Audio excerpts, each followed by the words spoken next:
ಎಳೆಯದಾಗಿರೋಂಥ mutton ತೊಗೊಂಬಂದು ಈ ರೀತಿ ಮಸಾಲ ಹಾಕಿ ಸಾರು ಮಾಡಿಕೊಂಡ್ರೆ ಎಷ್ಟು ರುಚಿಯಾಗಿರುತ್ತೆ ಅಂತೀರಾ. ಮೆತ್ತಗೆ ಬೆಣ್ಣೆ ಥರ ಮಟನ್ ಬೆಂದಿದೆ, ಹಾಗೆ ಸಾರೂ ಸೂಪರಾಗಿ ರೆಡಿಯಾಗಿದೆ. ಮಾಡೋ ವಿಧಾನ: ಮೊದಲು ಕಡಾಯಲ್ಲಿ 2 ಸ್ಪೂನ್ ಎಣ್ಣೆ ಹಾಕ್ತಿದ್ದೀನಿ, ಅಂದರೆ ಮಸಾಲಾಗೆ ರೆಡಿ ಮಾಡ್ತಾ ಇದ್ದೀನಿ. ಒಂದು ಈರುಳ್ಳಿ ಸೇರಿಸ್ಕೊಂಡು ಹಸಿ ಸ್ಮೆಲ್ ಹೋಗೋವರೆಗೂ ಚೆನ್ನಾಗಿ ಫ್ರೈ ಮಾಡ್ಕೊಳ್ಳೋಣ. ಈ ರೀತಿ ಫ್ರೈ ಆಗ್ತಿದೆ ಅಲ್ವಾ, ಈ ಜಾಗದಲ್ಲಿ ನಾನು ಶುಂಠಿ ಮತ್ತು ಬೆಳ್ಳುಳ್ಳಿ, ಅಂದರೆ 2 ಗಡ್ಡೆಯಷ್ಟು ಬೆಳ್ಳುಳ್ಳಿ, 2 ಇಂಚಷ್ಟು ಶುಂಠಿ ಹಾಕ್ಕೊಳ್ತಾ ಇದ್ದೀನಿ.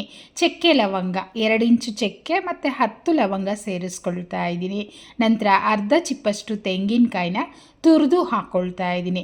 1 ಟೇಬಲ್ ಸ್ಪೂನಷ್ಟು ಮೆಣಸು, ಒಂದು 10 ಮೆಣಸಿನ್ಕಾಯಿ, ಖಾರ ನೋಡ್ಕೊಂಡು ಹಾಕ್ಕೊಳ್ಳಿ. ನಾನು ಸ್ವಲ್ಪ ಖಾರವಾಗೇ ಮಾಡ್ಕೊಳ್ತಾ ಇದ್ದೀನಿ. ಈಗ ಚೆನ್ನಾಗಿ ಫ್ರೈ ಮಾಡ್ಕೋಬೇಕು. ಫ್ರೈ ಮಾಡಿ ಮಸಾಲೆ ರುಬ್ಕೊಂಡ್ರೆ ಸಾರಂತೂ ರುಚಿ ತುಂಬ ಚೆನ್ನಾಗಿ ಬರುತ್ತೆ. ನೋಡಿ, ಪೂರ್ತಿಯಾಗಿ ಕಲರ್ ಚೇಂಜ್ ಆಗಿದೆ ಅಲ್ವಾ. ಈಗ 1/4 ಟೀ ಸ್ಪೂನಷ್ಟು ಅರಿಶಿನ ಮತ್ತು 1 ಟೇಬಲ್ ಸ್ಪೂನಷ್ಟು ಧನಿಯಾ ಪುಡಿ, ಕೊತ್ತಂಬರಿ ಸೊಪ್ಪನ್ನು ಹಾಕ್ಬಿಟ್ಟು ನೀರನ್ನು ಹಾಕ್ಕೊಳ್ಳೋಣ, ಇಲ್ಲಾಂದರೆ ತಳ ಹಿಡಿಯುತ್ತೆ. ಗಸಗಸೆ ಸ್ವಲ್ಪ ಹಾಕ್ಕೊಳ್ಳೋಂಗಿದ್ರು ಹಾಕ್ಕೊಳ್ಳಿ. 1-2 ಸಲ ಮಿಕ್ಸ್ ಮಾಡಿಬಿಟ್ಟು ಸ್ಟವನ್ನು ಆಫ್ ಮಾಡಬೇಕು. ಇದು ಪೂರ್ತಿಯಾಗಿ ತಣ್ಣಗಾಗಲಿ, ಅಷ್ಟರಲ್ಲಿ ಒಗ್ಗರಣೆ ಹಾಕ್ಕೊಳ್ತೀನಿ. ಕುಕ್ಕರಲ್ಲಿ 2 ಸ್ಪೂನ್ ಎಣ್ಣೆ ಹಾಕಿ 1 ಟೊಮೊಟೊ, ಕಸೂರಿ ಮೆಥಿನ ಸೇರಿಸ್ಕೊಳ್ತಿದ್ದೀನಿ. ಈಗ ಮಟನ್ನು 300 ಗ್ರಾಮಷ್ಟು ಹಾಕ್ತಾ ಇದ್ದೀನಿ. ನಾನು ತೋರಿಸೋ ಮೆಜರ್ಮೆಂಟ್ಗೆ 300ರಿಂದ 500 ಗ್ರಾಮ್, ಅಂದರೆ ಅರ್ಧ kg ಮಟನ್ ನೀವು ಹಾಕ್ಕೋಬೋದು. ಚೆನ್ನಾಗಿ ಫ್ರೈ ಮಾಡ್ಕೋಬೇಕು, ಒಂದು 10 ನಿಮಿಷನಾದರೂ. ಫ್ರೈ ಆಗೋಷ್ಟರಲ್ಲಿ ಮಸಾಲೆ ರುಬ್ಕೊಂಡ್ಬಿಡೋಣ. ನಾವೆಲ್ಲ ಫ್ರೈ ಮಾಡಿಟ್ಟಿರೋ ಎಲ್ಲ ಇಂಗ್ರೀಡಿಯೆಂಟ್ಸ್ನು ಮಿಕ್ಸಿ ಜಾರಲ್ಲಿ ಸೇರಿಸಿ ಮೆತ್ತಗೆ ರುಬ್ಕೋಬೇಕು. ಅಷ್ಟರಲ್ಲಿ ಮಟನ್ ಸಹ ಚೆನ್ನಾಗಿ ಕಲರ್ ಚೇಂಜ್ ಆಗಿದೆ ಅಲ್ವಾ. ಈಗ ರುಬ್ಬಿಟ್ಟಿರೋ ಅಂಥ ಮಸಾಲ ಪೇಸ್ಟನ್ನು ಹಾಕ್ಬಿಟ್ಟು ರುಚಿಗೆ ತಕ್ಕಷ್ಟು ಉಪ್ಪನ್ನು ಸೇರಿಸ್ತಾ ಇದ್ದೀನಿ.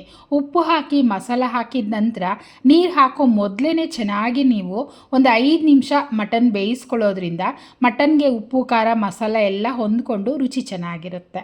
ಈಗ ನೀರನ್ನು ಹಾಕ್ತಾ ಇದ್ದೀನಿ. ನಾನು ಸ್ವಲ್ಪ ಕಡಿಮೆನೇ ನೀರು ಹಾಕ್ತಿದ್ದೀನಿ. ನೀವು ಬೇಕು ಅಂದರೆ 2 ಗ್ಲಾಸ್ ಹಾಕ್ಕೊಳ್ಳಿ. ನೋಡಿ, ತೆಂಗಿನ ಚಿಪ್ಪನ್ನು ಹಾಕ್ಕೊಳ್ಳೋದ್ರಿಂದ ಮಟನ್ನು ತುಂಬ ಬೇಗ ಬೇಯುತ್ತೆ. 4 ವಿಸಿಲ್ ಕೂಗಿಸ್ಕೊಂಡ್ರೆ ಸಾಕು, ಬೇಗ ಬೆಂದೋಗುತ್ತೆ. ನೋಡಿ, ಚೆನ್ನಾಗಿ ಮಿಕ್ಸ್ ಮಾಡಿಕೊಂಡು ತಿಕ್ನೆಸ್ ತೋರಿಸ್ತಾ ಇದ್ದೀನಿ. ಈ ತಿಕ್ನೆಸ್ಗೆ ಮಾಡ್ಕೊಂಡಿದ್ದೀನಿ. ಈಗ ಲಿಡ್ಡನ್ನು ಕ್ಲೋಸ್ ಮಾಡಿ ನಾನು 4 ವಿಸಿಲ್ ಮಾತ್ರ ಕೂಗಿಸ್ಕೊಳ್ತೀನಿ. ಓಕೆ, ಈಗ 4 ವಿಸಿಲ್ ಆಗಿದೆ. ವಾವ್, ಮಾತಾಡ್ತಾ ಇದ್ದರೆ ನಾಲ್ಗೆಲ್ಲಿ ನೀರು ಬರ್ತಾ ಇದೆ. ಅಷ್ಟು ರುಚಿಯಾಗಿ ಮಟನ್ ಸಾರು ರೆಡಿಯಾಗಿದೆ. ಸ್ವಲ್ಪ ಗಟ್ಟಿ ಇದೆ ಅಲ್ವಾ, ನೀವು ಬೇಕು ಅಂದರೆ ಇನ್ನೂ ಸ್ವಲ್ಪ ತೆಳುವಾಗಿ ಮಾಡ್ಕೊಳ್ತೀನಿ ಅಂದರೂ ಮಾಡ್ಕೋಬೋದು. ನೋಡಿ, ಮಟನ್ನು ಚೆನ್ನಾಗಿ ಬೆಂದಿದೆ, ತೋರಿಸ್ತೀನಿ ನೋಡಿ. ಬೆಣ್ಣೆ ಥರ ಸಾಫ್ಟಾಗಿ ಬೆಂದಿದೆ. ಈ ಜಾಗದಲ್ಲಿ ಆ ತೆಂಗಿನ ಚಿಪ್ಪ ಹಾಕಿದ್ವಲ್ಲ, ಅದನ್ನು ತೆಗೆದು ಆಚೆ ಹಾಕ್ಬಿಡಿ. ಇಷ್ಟೇ ಫ್ರೆಂಡ್ಸ್, ಎಷ್ಟು ಸಿಂಪಲಾಗಿ ಮಾಡ್ಬೋದು, ರುಚಿ ಅಷ್ಟೇ ಚೆನ್ನಾಗಿರುತ್ತೆ. ನಾನು ಮನೇಲಿ ಯಾವಾಗಲೂ ಮಟನ್ ಸಾರು ಇದೇ ಮೆಥಡಲ್ಲೇ ಮಾಡ್ತೀನಿ. ಚಿಕನ್ ಸಾರು ಇದೇ ಮೆಥಡಲ್ಲೇ ನೀವು ಮಾಡ್ಕೋಬೋದು, ಚೆನ್ನಾಗಾಗುತ್ತೆ.